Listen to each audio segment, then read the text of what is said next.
চলো আজকে আমি সজনে ফুলের পকোড়ার রেসিপি শেয়ার করব। আর এই সজনে ফুলের পকোড়ার রেসিপি করার জন্য আমি সবার প্রথমে নিয়ে নিয়েছি কিছুটা পরিমাণ সজনের ফুল। আর এটা আমি খুব ভালোভাবে পরিষ্কার করে ধুয়ে নিয়েছি। আপনারা চাইলে হালকা গরম জলেও ধুয়ে নিতে পারেন। এখন আমি পরিমাণ মতো দিয়ে দেবো চালের গুঁড়ো। আর এখানে আমি কোনো রকম বেসন ইউজ করছি না, আপনারা চাইলে কিছুটা পরিমাণ বেসন ইউজ করতে পারেন।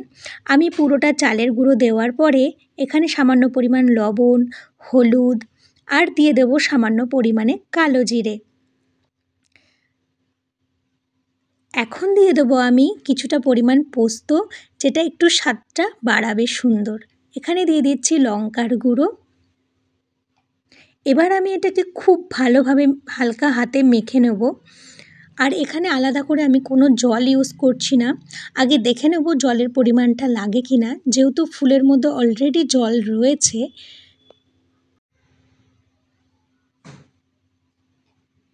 খুব ভালোভাবে মাখা হয়ে গেলে এখন আমি এখানে দিয়ে দেবো কিছুটা পরিমাণ পেঁয়াজ কুচি। আমি এখানে গোটা একটা বড় সাইজের পেঁয়াজ কুচি নিয়েছি।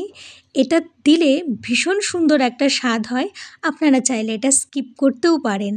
আর এখানে আমি নিয়ে নিয়েছি কিছুটা পরিমাণ আদা কুচি। আর এখানে নিয়েছি আমি স্বাদ মতো লঙ্কা কুচি। আপনারা চাইলে এটা অ্যাভয়েডও করতে পারেন, তবে লঙ্কা কুচির ফ্লেভারটা ভীষণ সুন্দর লাগে। চলো এবার এগুলোকে আমি খুব ভালোভাবে মিক্সড করে নেব। আর মিক্সড করার সময় খেয়াল রাখতে হবে যেন এটা খুব বেশি পাতলা না হয়ে যায়, তাই আমি এখানে একটু জল ব্যবহার করিনি। চাইলে আপনারা 1-2 চামচ জল ইউজ করতে পারেন। দেন আমি এটাকে খুব ভালোভাবে একটা শেপ দিয়ে নেব। এই যে ঠিক এরকম একটা শেপ দিয়ে নিচ্ছি, যাতে খুব সুন্দর ভেতরে কুক হয়ে যায়।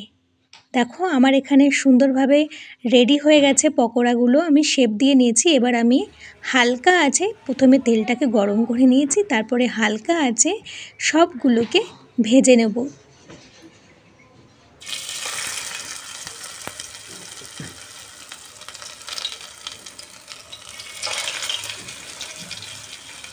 খুব সুন্দরভাবে আস্তে আস্তে মোটামুটি 15 মিনিট ধরে ভাজলেই রেডি হয়ে যাবে আমাদের সজনে ফুলের পকোড়া।